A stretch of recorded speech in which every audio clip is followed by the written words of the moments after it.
Hello everyone, welcome back to our channel. ఇవాళ మనము tasty recipe ఏంటంటే పూరి, అలాగే పూరితో పాటు కూరను కూడా ఏ విధంగా చేసుకోవాలో చూద్దాం. చాలా బాగుంటుందండి టేస్ట్. కాకపోతే చిన్న చిన్న టిప్స్ ఉంటాయి, వాటిని ఫాలో అవుతూ చేసాము అంటే నూనె పీల్చకుండా మనం వేసిన ప్రతి పూరి కూడా పొంగుతూ, అలాగే శనగపిండిని వాడకుండా దీంట్లోకి పూరి కూరను కూడా టేస్టీగా ఏ విధంగా ప్రిపేర్ చేసుకోవాలో చూద్దాం. ముందుగా పూరి కూరని చేయడం చూద్దాము. నేను ఇక్కడైతే 3 పెద్ద సైజు పొటాటోస్ని తీసుకొని పీల్ చేసి క్యూబ్స్గా కట్ చేసుకున్నాను. కట్ చేసుకునేటప్పుడు అన్నీ కూడా ఈవెన్గా ఉండేట్టుగా చూసుకున్నామంటే చక్కగా ఉడుకుతాయి. ఇప్పుడు ఇందులోకి కొంచెం ఉప్పు, 1/2 టీ స్పూన్ వరకు పసుపును కూడా వేసి ముక్కలు మునిగేంత వరకు నీళ్ళని పోసుకోవాలి. నీళ్ళని పారబోసే పని ఉండదు, అందుకని ముక్కలు మునిగేంత వరకు మాత్రమే నీళ్ళని పోసుకొని స్టవ్ ఆన్ చేసి స్టవ్ మీద గిన్నెను పెట్టి ముక్కలోని ఉడకనిద్దాం. ఇది ఉడికేలోపు మనము పూరీ పిండిని ప్రిపేర్ చేసుకుందాం. ఇక్కడ నేను 2 కప్పుల వరకు గోధుమ పిండిని తీసుకున్నాను. నేనైతే ఈరోజు మైదా వాడట్లేదండి. ఈ కప్పుతో 2 కప్పుల వరకు గోధుమ పిండిని తీసుకున్నాను. ఈరోజు నేను చెప్పబోయే క్వాంటిటీ 4 మెంబర్కి హ్యాపీగా సరిపోతుంది.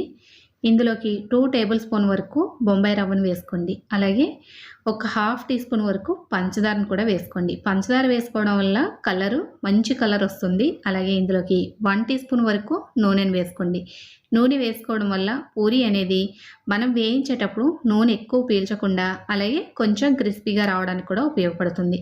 ఇవన్నీ బాగా కలుపుకున్నాక 1 కప్పు వరకు నీళ్ళని తీసుకొని ఫస్ట్ సగం మాత్రమే ఆ నీళ్ళని పోసుకొని పిండిని కలుపుకోవాలి.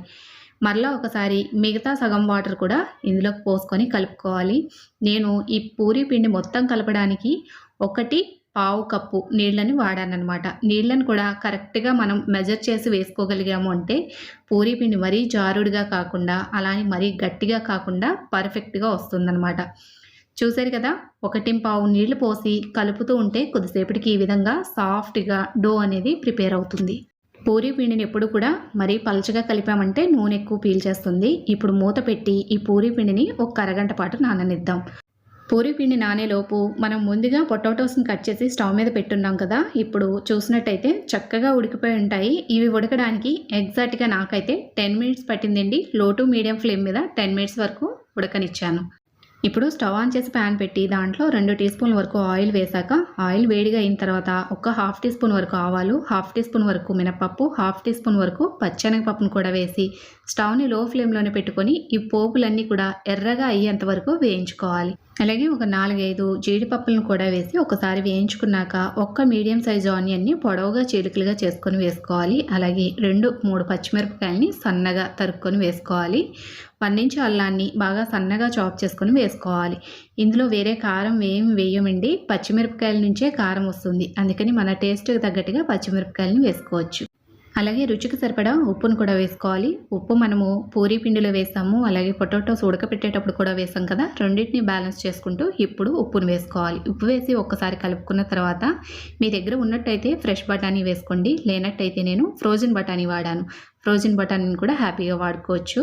1 కప్పు వరకు ఫ్రోజన్ బఠానీ వేసి ఒకసారి కలిపేసిన తర్వాత మనం ముందుగా ఉడకపెట్టుకున్న పొటాటోస్ ఉన్నాయి కదా, వాటిని నీళ్లతో సహా ఇందులోకి వేసుకొని మూత పెట్టి ఇంకొక 2 నిమిషాలు ఉడకనివ్వండి.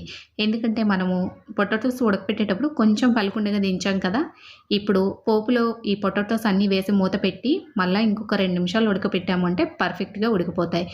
ఇప్పుడు మూత తీసి మ్యాషర్తో కానీ పప్పు గుత్తుతో కానీ కొంచెం ఇలా మెదిపినట్టుగా చేసాము అంటే మనం శనగపిండి వేసే అవసరం లేకుండా మనకి పూరీ కర్రీ అనేది రెడీ అయిపోతుంది.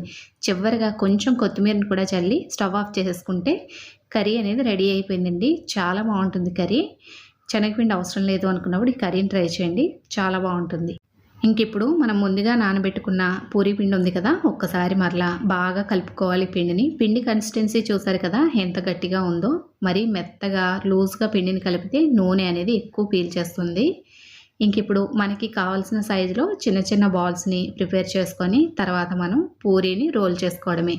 పూరీ రోల్ చేసుకునేటప్పుడు పిండిని ఎక్కువగా కోట్ చేయకండి, నూనె నల్లగా అయిపోతుందనమాట. అలాగే మనం రోల్ చేసేటప్పుడు మరీ మందంగా కానీ మరీ పల్చగా కానీ పూరీని రోల్ చేసినా కూడా పూరీలు పొంగవు.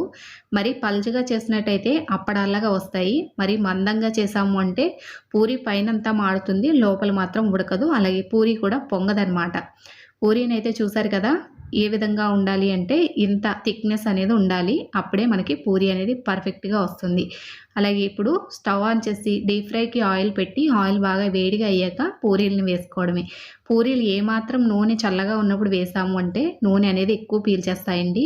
ఒకవేళ మీరు ఒక పూరీ వేసి దాన్ని తీసేలోపు నూనె చల్లారుతుంది అనుకుంటే మరలా నూనె మరిగేంత వరకు వెయిట్ చేసి అప్పుడు పూరీలు వేసుకోండి. వేసిన ప్రతి పూరీ కూడా చక్కగా వేగుతూ, చక్కగా పొంగుతూ చాలా బాగా వస్తాయండి. మనం వేసిన షుగరు మంచి కలర్ వస్తుంది. అలాగే మనం వేసిన బొంబాయి రవ్వకి క్రిస్పీనెస్ అనేది వస్తుందనమాట. పూరీలో ఈ 2 కూడా తప్పకుండా వేసుకోండి. మనకి tasty and easy hotel style Puri, అలాగే పూరీ కూర కూడా రెడీ అయిపోయింది కదా! నూనె కూడా ఎక్కువ పీల్చకుండా, అలాగే మనం వేసిన ప్రతి పూరి కూడా పొంగుతూ చక్కగా రావాలి అంటే నేను చెప్పిన టిప్స్ అన్నీ కూడా పాటిస్తూ మీరు కూడా హ్యాపీగా ప్రిపేర్ చేసేయండి.